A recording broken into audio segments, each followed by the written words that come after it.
Ichimizdagi kasalliklar haqida tanamiz xabar berishini bilasizmi? Bilmasangiz diqqat bilan kuzating.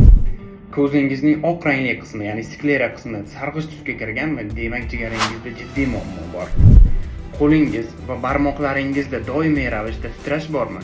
Nevrologik kasalliklar, magniy va B12 yetishmovchiligi, qovoq sohasining qorayishi va ko'z atrofida qora dog'lar paydo bo'lishi, uyquning normada emasligi va anemiyadan, ayollarda gormonal o'zgarishlar sababli ham bo'ladi. Og'izdan yomon hid kelishi, uyqudan uyg'onganda oshqozon ichagidagi achishishlar o't tufayli va oshqozon ichagidagi muammolar tufayli. Quloqlarda doimiy shum bo'lishi va doimiy shovqin eshitilishi qon bosimidagi muammolar va stress holatlarining ko'p bo'lishi sababli kelib chiqadi. Uyqu vaqtida oyoq tomirlaringiz tortishib qolyaptimi? Kalsiy, magniy va kaliy minerallarining yetishmovchiligi va qon aylanishining buzilganligi tufayli. Qisqa qilib aytganda, varikoz. Sizda bulardan qaysi biri kuzatilgan? Fikringizni izohlarda yozib qoldiring. Bundan da foydali ma'lumotlarni bilish uchun esa sahifamizga obuna bo'lib qo'ying.